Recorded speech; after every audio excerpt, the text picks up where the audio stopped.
የክርስቲያኖ ሮናልዶ አዲስ ውል። ሰላም ውድ የፉትቦል ማዕድ ተከታዮች እንዴት አላችሁ? ፉትቦል ማዕድ በአጫጭርና ፕሮፋይል ነክ በሆኑ መረጃዎች ወደ እናንተ እየደረሰ ነው። አሁን የክርስቲያኖ ሮናልዶን አዲስ ውል እናያለን። አብሮነታቸው አይለያል።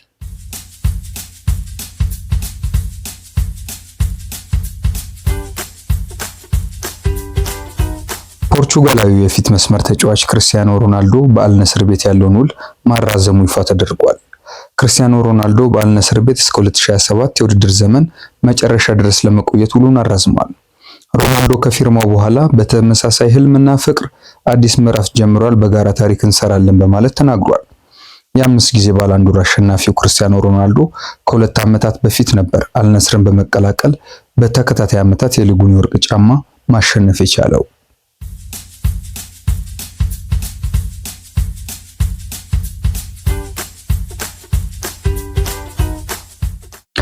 ሮናልዶ ከአልነስር ጋር አዲስ የፈረመው ኮንትራት በስፖርት የክፍያ ታሪክ ቁንጮ የሚያደርገው መሆኑ ተመላክቷል።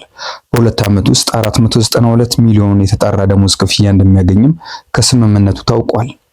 ፖርቹጋላዊው የእግር ኳስ ፈርጥ እንደ አውሮፓውያን አቆጣጠር በህዳር 2022 ነበር ማንቸስተር ዩናይትድን ከለቀቀ በኋላ የሳውዲ አረቢያውን ቡድን አልነስርን በ2 ዓመት ውል የተቀላቀለው።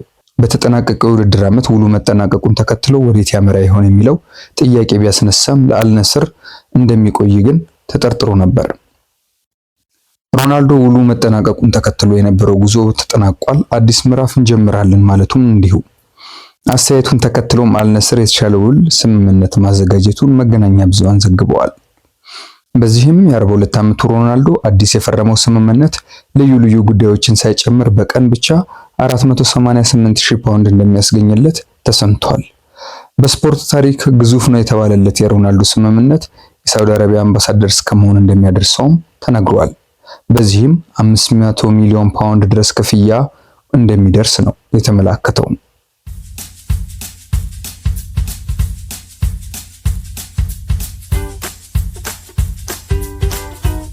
በተጨማሪም ሮናልዶ ፊርማውን ለማኖር በመስማማቱ 24.5 ሚሊዮን ፓውንድ የኪስ ጉርሻ ክፍያ እንደሚሰጠውም ታውቋል። ይህም የቡድኑን 15 በመቶ ድርሻ 33 ሚሊዮን እንደሚሸፍን የተመላከተበት ነው። በአጠቃላይ ሮናልዶ አዲስ የፈረመው የ2 ዓመት ኮንትራት በሚጠናቀቅበት ጊዜ ከግማሽ ቢሊዮን ፓውንድ በላይ ገቢ እንደሚያገኝ ዴይሊ ሜል ዘግበዋል። ሮናልዶም አዲሱን ስምምነት መፈረሙን ተከትሎ በኤክስ ገጹ ላይ ባስተላለፈው መልእክት አዲሱን ምዕራፍ ጀምረናል፣ በተመሳሳይ ስሜትና ፍላጎት፣ ህልምና ውጤት በጋራ ታሪክ እንስራ ሲል ተናግሯል።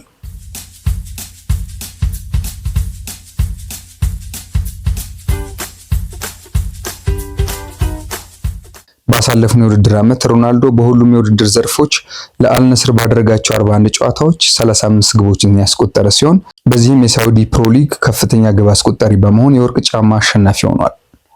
111 ጨዋታዎች በተሳተፈበት የአልነስር ቆይታው 99 ግቦችን ሲያስቆጥር 1000 ጎሎችን የማስቆጠር የዘመናት ህልሙን ለማሳካት አልነስርን ምልክቱ አድርጓል።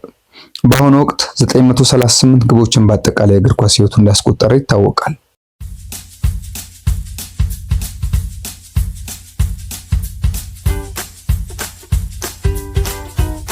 የሮናልዶ አዲስ ውል ተጨማሪ ነገሮችን የሚያካተተ ሲሆን ለሮናልዶ እና ቤተሰቡ አገልግሎት የሚሰጡ 16 ባለሙያዎችን ክፍያም ያጠቃልላል። ይህም የ3 ሹፌሮችን፣ 4 የቤት ውስጥ አገልግሎት ሰጪዎች፣ 2 ሼፎች፣ 3 አትክልተኞች እንዲሁም 4 የደህንነት ባለሙያዎች ክፍያን በልዩ ሁኔታ ሲያካትት የክፍያው መጠን ደግሞ 1.4 ሚሊዮን መሆኑ ሰን አስነብቧል። በተጨማሪም ከጥቅማ ጥቅሞቹ መካከል ለሮናልዶ እና ቤተሰቡ የሚያገለግል የግል ጀትም በክለቡ በኩል የተመደበ ሲሆን ለጀቱ 4 ሚሊዮን ፓውንድ ክፍያ እንደሚሰጥ ተወስቷል። በተጨማሪም 60 ሚሊዮን ፓውንድ ከሳውዲ አረቢያ ካምፓኒዎች የማስታወቂያ ክፍያ እንደሚያገኝም ይጠበቃል።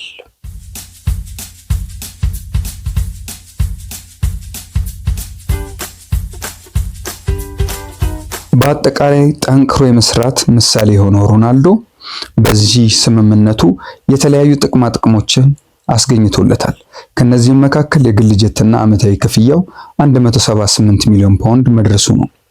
ይህ ከእግር ኳስም በላይ ስሙ በዓለም የገነነው ፖርቹጋላዊ እንቁ ክርስቲያኖ ሮናልዶ በዓለም ላይ ሊታሰብም ሊገመትም የማይችል ስምምነት ከአልነስር ጋር ተፈራርሟል።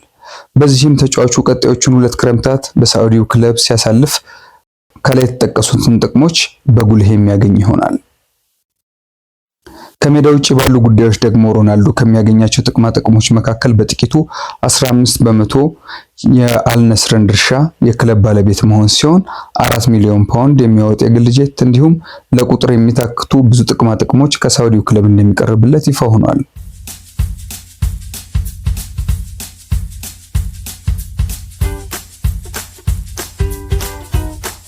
በተጨማሪም በሜዳ ውስጥ በሚያስቆጥረው ግብ ልክ በእያንዳንዱ ጨዋታ 80,000 ፓውንድ ጉርሻ፣ ለግብ የሚሆኑ ኳሶችን ከተቀበለ 40,000 ፓውንድ፣ ከፍተኛ ጎል አስቆጣሪ ከሆነ 4 ሚሊዮን ፓውንድ እንዲሁም ሌሎች ጥቅማ ጥቅሞች እንደሚሰጡት ተመላክቷል።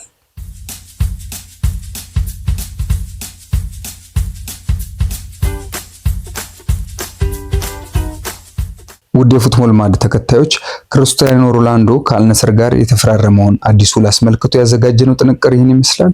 ሰላም።